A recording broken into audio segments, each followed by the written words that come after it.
Hi everyone, my name is Christine du Plessis and I'm the head of Value and Skills Strategy at PeopleFirst. I am a registered industrial organizational psychologist and I have over 20 years of experience in optimizing individual, group, and organizational performance. Our topic for today is a people-first approach to skills. And we're going to be looking at the tension between strategic workforce planning and employee development needs. So a couple of questions to get us started. How many of you feel your current skill strategies fully tap into employees' aspirations? Do you truly understand employee development wants and needs? And do you consider those when doing strategic planning? But don't worry, I will be sharing with you today how we're going to bring these two together, how you can create a shared journey between organizational strategy and individual purpose. So just a little bit more about myself and my expertise. I've mentioned already that I'm head of value and skill strategy, and our roles are to guide our clients to define future-proof skill strategies and realize the concrete value of skills-based workforce transformation. So hence our topic of today, and people-first skills practices. Our expertise is also applied internally in terms of helping the Field 50 innovative solution not just remain cutting edge, but also always rooted in psychological science. So for those of you deep in the world of strategic workforce planning, we know traditionally the top-down approach works really well. It's efficient, but it's also very disconnected from real human needs. We tend to be planning to employees as opposed to with them. And this can lead to burnout, disengagement, and confusion. A people-first approach to skills is not just empathetic, but is strategically vital for business success. Gone are the days of a top-down checklist for business continuity. We all know the replacement cost of attrition, so we want to close skills gaps in a way that empowers and motivates our employees. We want to move beyond traditional methods.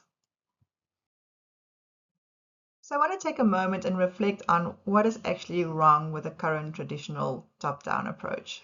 What is actually broken? As businesses, we tend to be chasing future roles. Our skills initiatives focus on future jobs and not looking at our employees' current motivations and the potential. We rely a lot on frameworks, especially competency frameworks, and we're not always looking at individual contexts and/or interests. And there's a complete misalignment.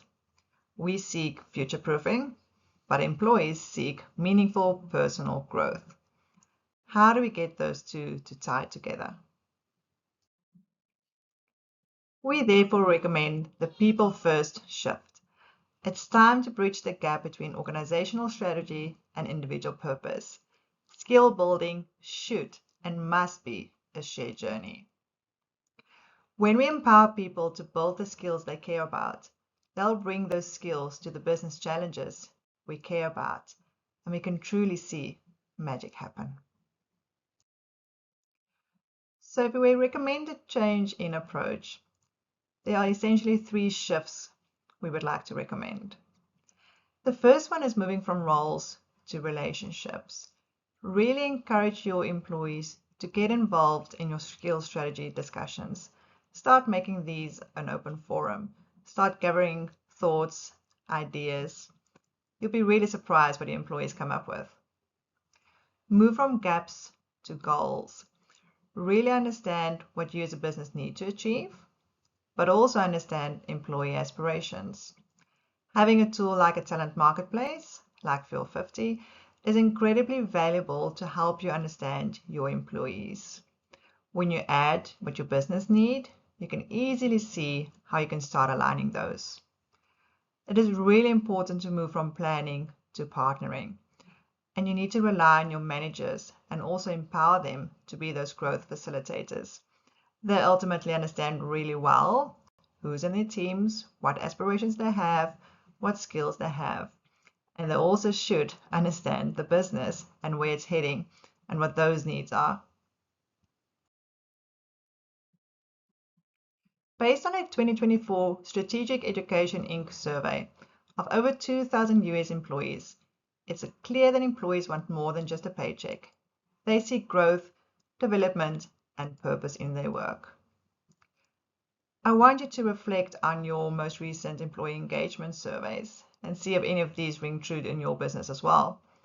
From this survey, 93% of employees say learning new skills keeps them motivated at work.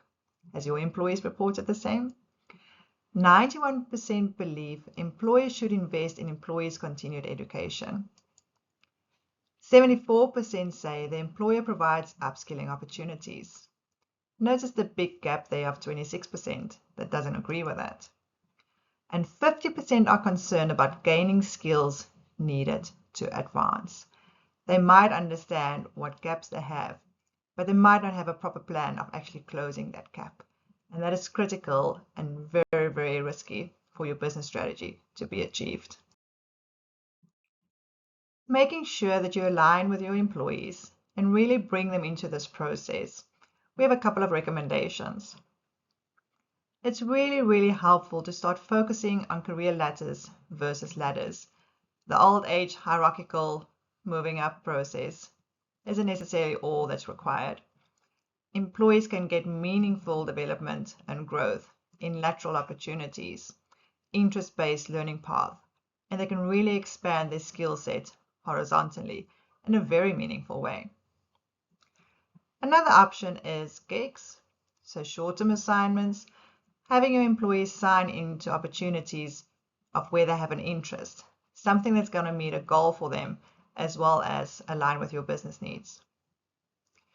You can also look at your motivational pulse surveys.